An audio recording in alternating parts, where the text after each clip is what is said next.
Salut, c'est Marina du Repère. Alors on se retrouve aujourd'hui pour une nouvelle vidéo de notre série Test Communauté. Donc aujourd'hui, on retrouve Quentin Chaumy qui a testé la FX30, la petite caméra Sony Super 35, qui est sortie depuis un petit moment maintenant, mais dont on n'a pas beaucoup parlé. Et nous, on s'est dit que c'était quand même pas mal d'aller faire le tour un peu concrètement de cette caméra, qui est très abordable et puis qui en a finalement beaucoup plus à proposer qu'on ne pense. Alors Quentin, il est chef-op. Il est réalisateur indépendant. Il a monté sa propre structure à Nantes depuis 2016. Il est aussi télépilote de drone. Et c'est un passionné de sport. Donc il fait aussi beaucoup de suivi, de reportages de sportifs, de surfeurs, de runners, de bike, etc. D'ailleurs, je vous invite à aller checker un petit peu son compte Insta. Vous allez pouvoir découvrir un peu tout son travail. Je vous mets le lien évidemment dans la description. Donc maintenant, je vous laisse découvrir le test de la FX30 donc par Quentin. Un test très complet, vous allez le voir. Il a expérimenté dans plein de situations différentes, de la captation, du reportage, du suivi sportif. Un test que moi j'ai trouvé vraiment intéressant. Donc je vous laisse découvrir ça et je vous dis à une prochaine vidéo. Ciao!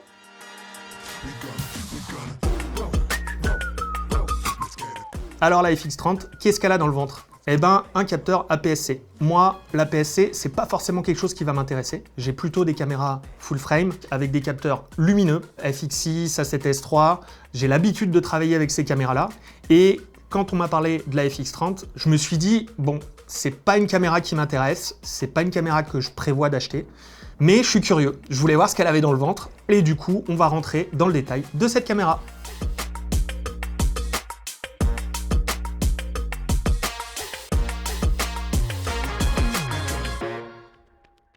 Je vais commencer par vous parler de l'ergonomie. Je fais beaucoup de tournages run and gun et j'ai besoin d'avoir une caméra qui soit réactive. Des boutons qui soient bien pensés, une ergonomie globale facile et quelque chose de réactif. Au niveau des boutons, on retrouve la même chose que sur une FX3, des choses qui sont semblables à la FX6 et des choses qui sont aussi semblables à la génération des A7. Un truc que j'aime beaucoup, c'est quand on appuie sur le bouton REC, en fait, on a des témoins lumineux qui nous indiquent du coup que ça tourne.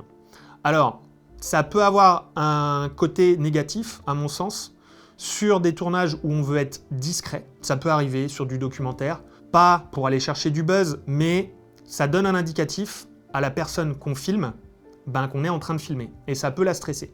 Et pour le coup, moi, quand je suis en documentaire, ça peut être quelque chose que je vais désactiver, parce que c'est une aide, à mon sens, pour le chef opérateur.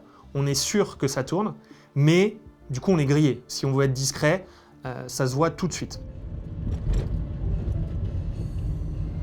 On va essayer de voir si on trouve pas 2-3 petits martins pêcheurs.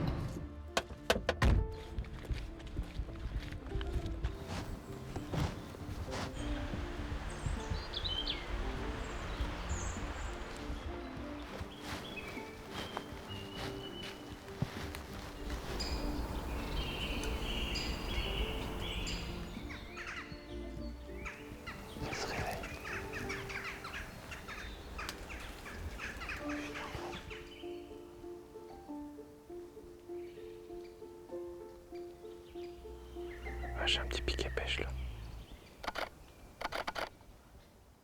Pour le coup, moi, je me suis plutôt habitué aux boutons tels qu'ils étaient. Il y a 2-3 boutons que je vais changer, mais je les personnalise pas tant que ça. Il y a un bouton à l'avant pour le REC. Moi, je vois pas l'intérêt, vraiment. J'ai l'habitude d'appuyer, et là, pour le coup, de personnaliser mon déclencheur à l'avant pour lancer mon REC.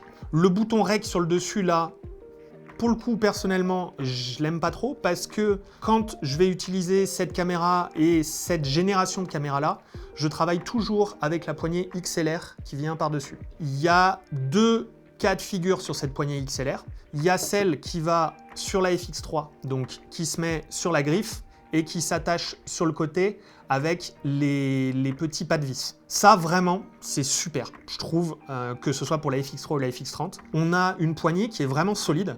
En termes de finition, il y a des mélanges de matières, je suis un peu moins fan, mais elle tient quand même bien et mieux dans le temps, je trouve, que sur la 7S. Parce que la 7S, on est directement sur la griffe. Alors là, on est sur la griffe aussi, mais sur la 7S, on n'a pas la possibilité de la rigidifier sur le côté, avec les pas de vis. Sur la 7S, il faut faire un peu plus attention. Et j'ai dû l'envoyer en SAV parce que je commençais à avoir du jeu sur ma griffe flash. Et je pense très franchement que si on met cette griffe flash attachée avec les petits pas de vis sur le côté, ça rigidifie et c'est quand même un peu plus solide que juste posé sur la griffe flash. Je la trouve top cette poignée XLR parce qu'elle me permet d'avoir 2 entrées XLR. Je peux mettre un micro canon dessus et je vais avoir aussi la possibilité de mettre une deuxième entrée XLR forcément avec un micro cravate dessus. Donc ça, franchement, quand j'ai pas d'ingénieur du son, c'est pratique. Mais l'intérêt quand j'ai un ingénieur du son, c'est que je récupère un retour de l'ingé son.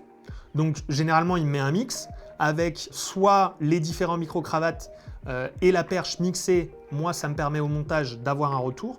Ou alors, je vais lui demander juste de sélectionner une entrée. Et moi, j'aurai toujours un son d'ambiance plus l'entrée de l'ingé son. Ou alors, moi, si je veux mettre un micro cravate en plus. Elle a un truc que j'avais pas vu, c'est qu'elle a un espèce de bouton on-off sur le côté. Et au début, je l'ai branché et j'avais pas de retour son. Je me suis dit, mais qu'est-ce que c'est que ce bazar? Et j'avais juste pas vu ce bouton. Je vois pas trop l'intérêt. Peut-être que c'est pour désactiver la poignée et éviter qu'elle pompe sur la batterie et s'en servir que comme poignée sur le dessus. Bon, dans ce cas-là, je suis pas sûr que c'est un intérêt fou. Au niveau des réglages de l'audio, même chose, moi je vais les régler sur la poignée XLR. Après, ce qui est réglable et qui est un petit peu plus compliqué, je trouve, c'est le retour casque. C'est moins pratique, mais pour le retour son, moi j'aime bien la poignée XLR parce qu'on a des petits potards sur les côtés, comme on retrouve sur la FX6 à l'arrière, avec une petite roue crantée qu'on peut régler. Ça c'est top, c'est hyper pratique et on est beaucoup plus réactif que d'aller chercher dans un menu et régler dans un menu. On l'a en direct sur des boutons. Un truc que je trouve pas super logique, les vis pour serrer, c'est des vis qu'on va serrer avec un tournevis à tête plate. Alors, si vous avez un Laserman, si vous avez une pièce de monnaie, c'est cool, mais encore faut-il avoir la bonne taille. Et je préfère habituellement quand on a des vis comme ça, avec une clé Allen qu'on peut serrer, et ce qu'on retrouve en fait sur les cages. Du coup là, pas super logique ces vis à tête plate. Je suis un peu moins fan. Au niveau des connectiques audio, comme j'utilise la poignée XLR, sur le côté, moi je vais utiliser que la prise casque pour avoir un retour. La prise micro qu'il y a sur le côté, en ce qui me concerne, ne m'intéresse pas. Après, sur les côtés un peu plus, entre guillemets, négatifs, j'aime pas spécialement le bouton du Focus Mag, où est-ce qu'il est posé, parce que pour le coup, j'ai vraiment l'habitude de celui qui est sur la 7S3, que j'ai pas bougé, qui est un petit peu plus haut, et là, il est un peu plus bas, donc c'est vraiment des habitudes. Je pense que peut-être que si j'avais une FX3 ou une FX30 depuis aussi longtemps qu'on a cette S3, je m'y serais peut-être fait. Pour le test, j'étais moins fan. Côté carte mémoire, on a 2 entrées CF Express. Comme je suis sur des tournages run and gun, on tourne beaucoup, que ce soit pour du documentaire ou du corporate.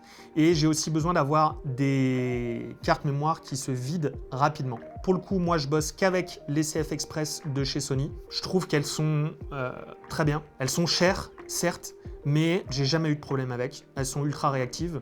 Côté poids, équilibrage, c'est un boîtier qui est quand même hyper light. Et là, pour le coup, la PSC a un intérêt parce que les optiques qu'on va mettre dessus, les optiques APS-C ont tendance à être plus petites, plus légères. Et c'est hyper intéressant parce que du coup, on a une caméra qui est moins lourde. On peut mettre des objectifs APS-C et des objectifs full frame. Bien sûr, va y avoir un crop factor. On peut jouer avec le crop factor, ça peut être intéressant, mais on perd pas en ouverture. On a un parc d'objectifs qui est quand même assez dingue. Durant le test de la FX30, j'ai utilisé principalement le 18-55. C'est un objectif qui, pour moi, a une range idéale et qui est relativement run and gun. J'ai plutôt l'habitude d'utiliser des 24-70. Bien sûr, quand j'ai le temps, je préfère avoir des focales fixes, mais 24-70, 18-55, voilà, c'est plutôt pas mal. Côté qualité de fabrication et finition, je trouve qu'elle est top. Pour la petite histoire, moi, quand ils ont sorti la série FX, ils ont sorti la FX3 après la 7S3. À l'époque, je ne comprenais pas du tout l'intérêt de cette série Cinema Line. Bon, je vous rassure, je suis complètement revenu en arrière maintenant. Au début, quand ils l'ont sorti, j'étais pas fan de ce côté gris. Et avec le temps, s'y fait. Moi, j'aime beaucoup. Je trouve qu'il y a un petit côté, un petit rappel des boîtiers argentiques.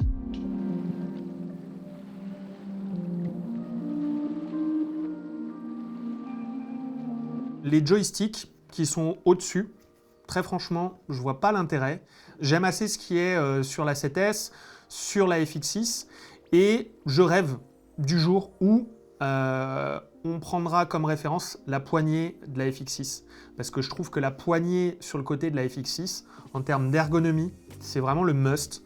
Et je vois pas pourquoi sur cette série FX, on reprendrait pas le même fonctionnement que sur la FX6. Alors bien sûr, la caméra est différente, il faut mettre la batterie, les cartes mémoire, tout ça, mais peut-être une poignée un peu plus ronde, une prise en main un peu plus ronde, et puis les boutons à peu près aux mêmes endroits. Parce que quand on a mis la poignée XLR par le dessus ici, qu'on va riguer peut-être des trucs sur les côtés, là au-dessus, c'est plus accessible. Moi, je viens plus appuyer dessus, et du coup, le joystick qui est ici, moi, me sert à rien. Au niveau des connectiques et des sorties sur les prises HDMI, bah là encore une fois, c'est différent que sur des A7S. Je trouve que c'est mieux. Là, on a une trappe qui s'ouvre sur le côté, alors que sur un A7S, on a plutôt une trappe qui s'ouvre par le bas. J'aimerais, moi, dans l'absolu, avoir des trappes qu'on puisse enlever, en fait. Parce que une fois que c'est ouvert, bah, je vois pas pourquoi ça reste ouvert. Au niveau de l'écran, alors l'écran, il est orientable.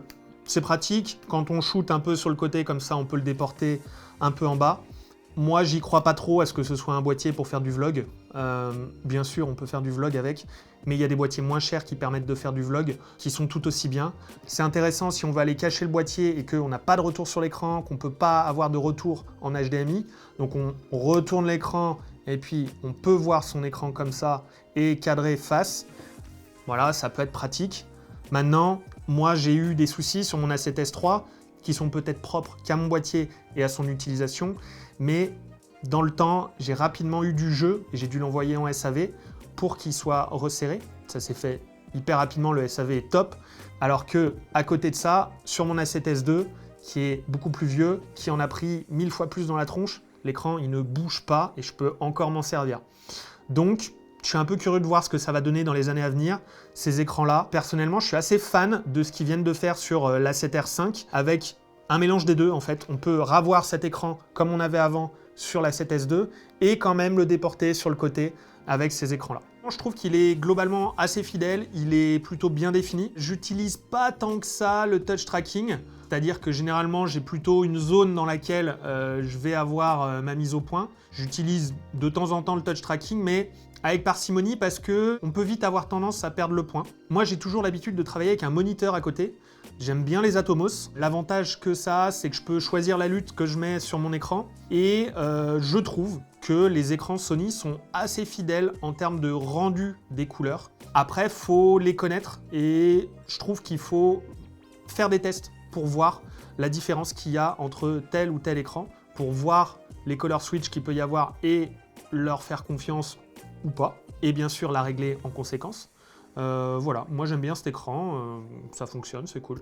Au niveau des outils d'exposition, moi je suis peut-être un petit peu à l'ancienne, j'aime bien utiliser l'histogramme et dans tous les cas, j'ai mon moniteur à côté où j'utilise différents outils pour l'exposition. J'utilise aussi les zébras que je paramètre comme bon me semble et aussi en fonction des pots. En termes de personnalisation, un truc pour le coup que je n'ai pas testé, on peut venir mettre des luttes personnalisées dedans.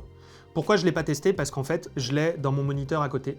Donc pour moi, ça n'a pas un intérêt réel. Je l'aime bien avoir sur mon moniteur à côté parce que généralement, j'ai un moniteur 5 pouces à côté qui est un peu plus grand et je préfère pour cadrer, c'est plus pratique. Mais vous pouvez importer des luttes personnalisées dans le boîtier. Côté surchauffe du boîtier, j'ai pas fait de test en le laissant tourner pendant des heures et des heures parce que pour moi, les gens qui disent que les boîtiers Sony surchauffent, j'y crois pas. A7S III, A7 IV, même la petite FX30, j'ai jamais eu de surchauffe avec. Faut savoir que vous pouvez régler à l'intérieur les paramètres de surchauffe. Et en ce qui me concerne, j'ai jamais eu de soucis de surchauffe.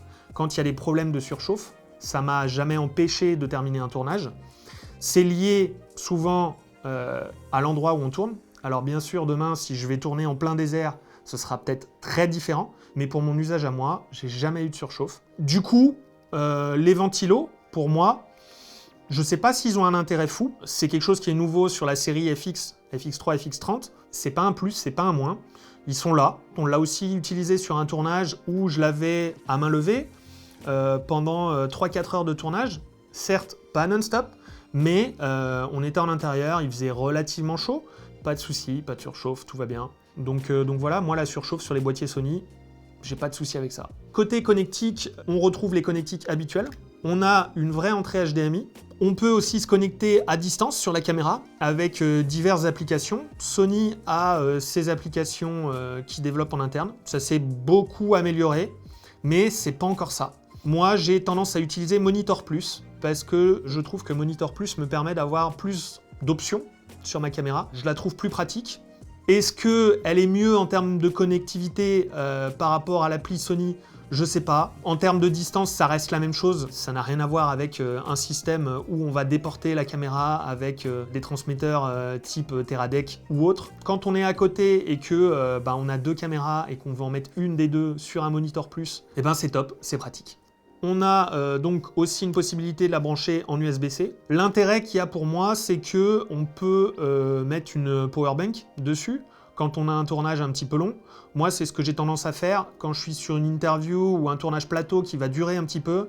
Hop, je mets une powerbank, je la branche en USB-C sur le côté et ça va garder ma batterie relativement alimentée.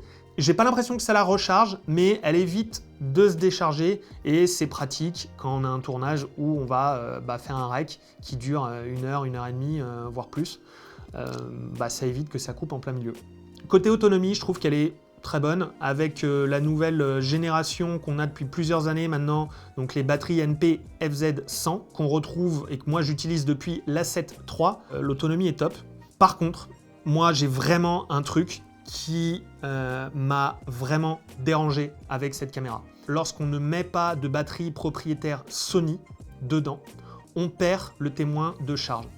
Et ça, pour moi, ce n'est pas possible sur une caméra qu'on va utiliser à but professionnel. Je m'explique. Que ce soit sur mon A7S III, mon A7 IV ou sur la FX6, si je ne mets pas de batterie propriétaire Sony, j'ai quand même un témoin qui m'indique la charge qui reste dans la batterie. Sur la FX30, et apparemment c'est depuis une mise à jour de firmware, on n'a plus ce témoin quand on met des batteries non officielles.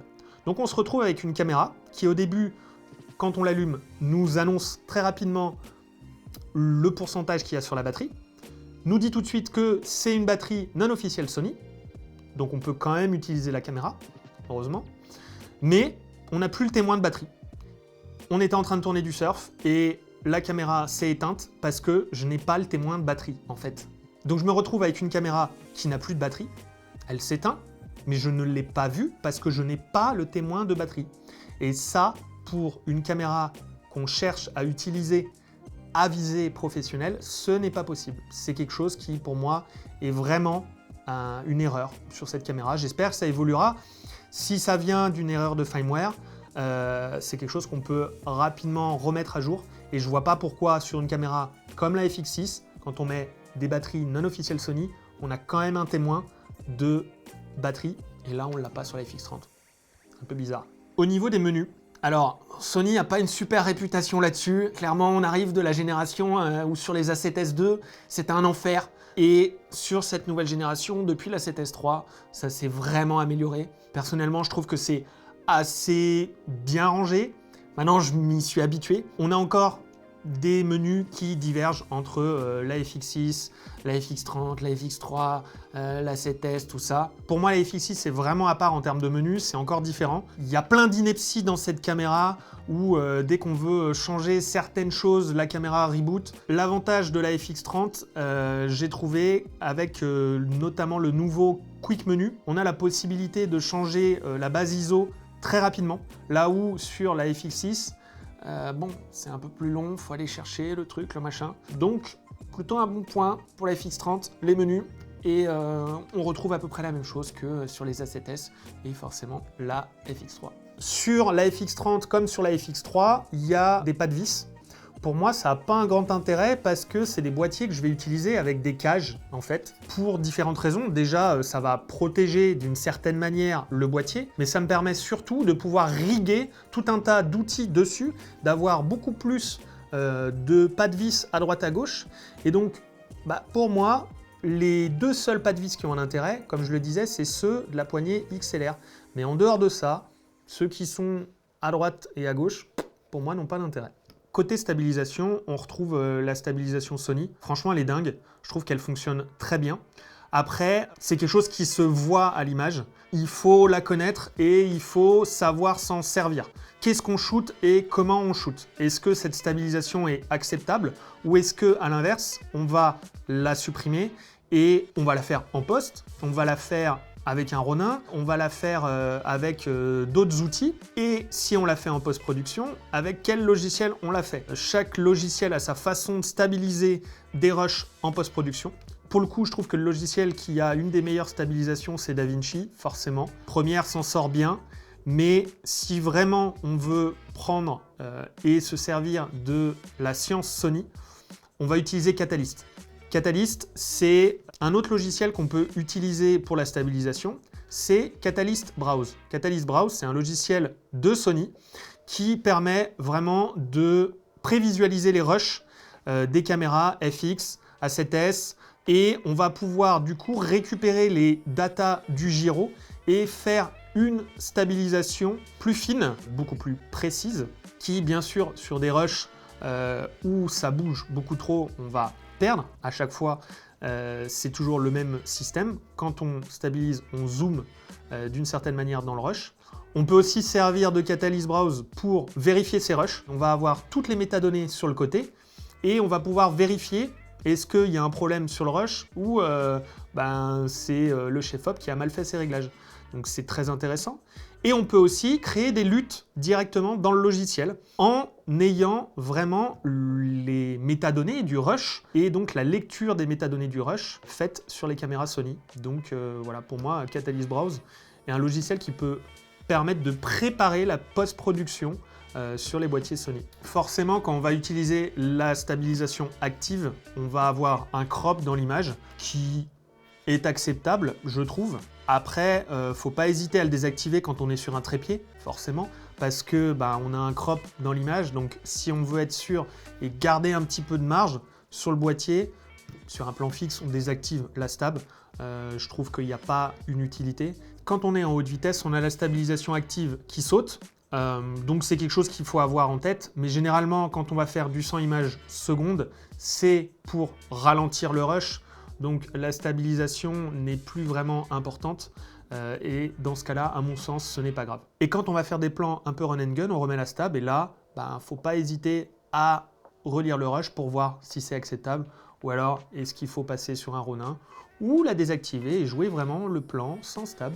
Ça peut être un choix cool. Côté autofocus, franchement, on est sur un autofocus qui est très fiable, qui est sensiblement la même chose qu'un A7S III, qu'une FX6, qu'un A7 IV. Je l'ai trouvé un peu moins performant, il chipote un peu plus que sur une FX6 ou un A7S III, mais très franchement, à mon sens, l'autofocus, c'est un outil. Il ne faut pas se reposer dessus. Aussi fiable soit-il, il faut toujours se dire « Ok, mon autofocus, je vais m'en servir comme d'un bonus, mais le piège, c'est de se reposer dessus parce que, en fait, le jour où on n'a pas d'autofocus, on est perdu. » Donc, utiliser le picking et travailler avec des objectifs manuels. C'est le meilleur exercice qui soit. Forcément, à grande ouverture, ça va être plus compliqué. Si vous n'avez pas de pointeur avec vous, et généralement, c'est des boîtiers qu'on va utiliser sur des petits tournages, on va mettre l'autofocus. Mais forcément, sur des conditions de basse lumière, l'autofocus, il est battu. Donc, il faut l'avoir en tête et il faut savoir faire sans. Voilà, c'est un outil. Il ne faut pas se reposer dessus. C'est un plus. Sur la détection des sujets, on a la détection d'oiseaux. Donc, j'ai pas vu une différence folle. J'ai filmé des poules. L'autofocus, que ce soit une poule ou un quelconque oiseau, il n'y a pas de différence folle. Voilà, est-ce que c'est plus du marketing? Je sais pas. Sur la FX30, on a la possibilité de tourner à 100 images secondes et on a un crop qui est, à mon sens, trop violent. Pour ce que je recherche en termes de qualité d'image, je ne peux pas utiliser cette caméra à 100 images secondes. Bien entendu, en plein soleil, ça fonctionne, mais dès qu'on va être sur des météos un peu bâtardes, on va être en basse lumière, par temps gris, ça fonctionne pas. Le crop est trop violent, on perd du coup en dynamique, je trouve, sur le capteur, et c'est pas utilisable à mon sens.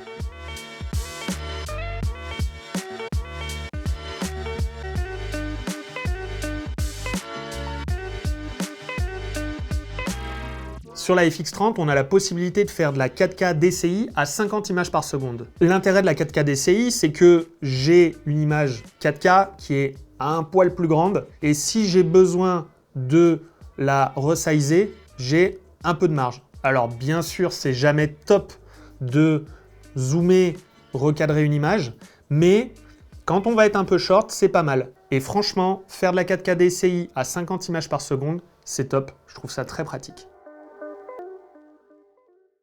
Sur le rolling shutter, la FX30 se positionne moins bien que ses grandes sœurs, mais c'est jamais quelque chose qui me dérange parce qu'on sait très bien que sur ces boîtiers-là, le rolling shutter, c'est toujours un sujet. Et du coup, on tourne en conséquence. C'est-à-dire que je cadre mes plans et je fais attention quand je vais avoir des mouvements où je vais être dans une voiture typiquement et que je vais filmer un paysage, je sais pertinemment que s'il y a des panneaux ou des poteaux qui vont passer dans le champ, ça va pas être joli. Du coup, je m'adapte aux petits défauts des boîtiers avec lesquels je tourne, et pour le coup, le rolling shutter, c'est pas trop un souci pour moi. Sur la dynamique de la caméra, je trouve qu'elle est plutôt très bonne. Forcément, en basse lumière, pour moi, elle va pas faire le job. Les résultats de la test box montrent quand même qu'il y a une très bonne dynamique, mais je retrouve pas forcément ça sur le terrain.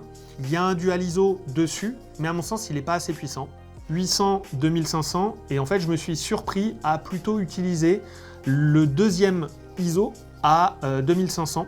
Est-ce que c'est peut-être parce que j'étais stressé de ne pas pouvoir monter à 12800? Du coup, j'étais plus souvent à 2500, et quand j'avais besoin, je mettais un ND dessus pour avoir peut-être un peu plus de flexibilité. Je suis vraiment habitué au dual ISO de mon A7S III et de ma FX6. Je peux monter à 12800 ISO. J'ai pas de bruit dessus. C'est super propre. Là, sur la FX30, je peux pas faire ça.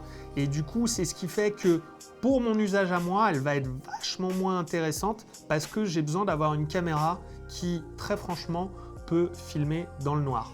J'exagère, mais j'ai fait des images il y a quelques années au clair de lune dans un désert au Maroc. On filmait du parapente. À l'époque, c'était la A7S II et c'était top. Aujourd'hui, A7S III, FX6, on a un dual ISO qui monte à 12800. C'est vraiment performant. Et sur la FX30, j'ai pas cette dynamique-là, donc c'est un peu dommage. Le S-Log 3, pour moi, est pas compliqué à étalonner à partir du moment forcément où il est bien exposé. On a plein d'outils qui nous aident à l'exposition. On peut rapidement, avec une petite lutte de conversion qui est fournie par le constructeur, avoir un aperçu final de l'image. Bien entendu, on peut pousser la colorimétrie sur des logiciels comme DaVinci, Premiere et d'autres encore. Mais je préfère utiliser le log parce qu'il me permet dans tous les cas d'avoir une meilleure dynamique et plus de liberté en post-production, là où le S-Cinetones, bien sûr, on va être plus rapide, mais en étalonnage derrière, on ne peut pas faire grand-chose.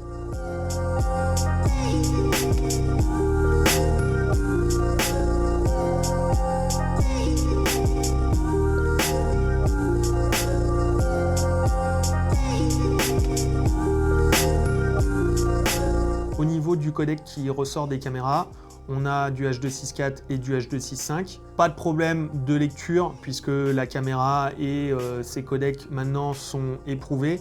Ils sont lisibles dans les différents logiciels de montage. J'ai toujours l'habitude quand même, quand on a beaucoup tourné, de lancer une session de proxy. Peu importe le codec, mais je trouve que ça permet quand même d'être un peu plus rapide dans la post-production. Sur Premiere, ça se fait hyper facilement. À la fin de ma journée de tournage, je lance les proxys et le lendemain, je lance le montage. J'ai mes proxys, c'est rapide, c'est efficace et la post-production est plus agréable. Sur la photo, on n'en parle pas forcément, mais la FX30 peut faire de la photo et j'ai été plutôt agréablement surpris sur la qualité des images. On n'a pas de mode rafale, donc c'est vraiment pas un boîtier qui est fait pour des photographes, mais ça peut dépanner et ça fait plutôt l'affaire. C'est cool, bonne surprise. Globalement, j'ai trouvé que l'image était trop sharp à mon goût. Je pense que c'est lié au fait que ce soit un capteur APS-C.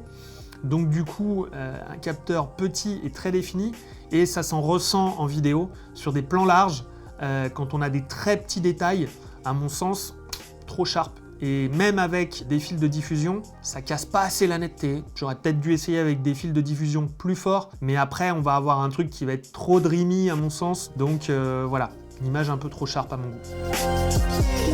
Alors cette FX30, pour conclure, eh ben, elle m'a agréablement surpris. Demain, si je l'avais en tournage, j'arriverai à la faire matcher avec mes autres caméras. Et je pense que c'est une caméra qui peut convenir à des gens qui cherchent à faire un premier investissement.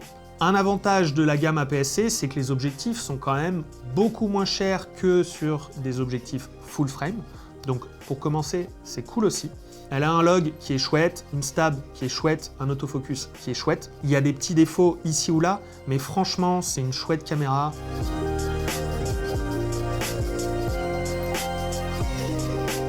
Si vous commencez dans la vidéo et que vous êtes intéressé par les boîtiers Sony, ou que vous cherchez une caméra B à moindre coût, je pense que la FX30 est un super investissement.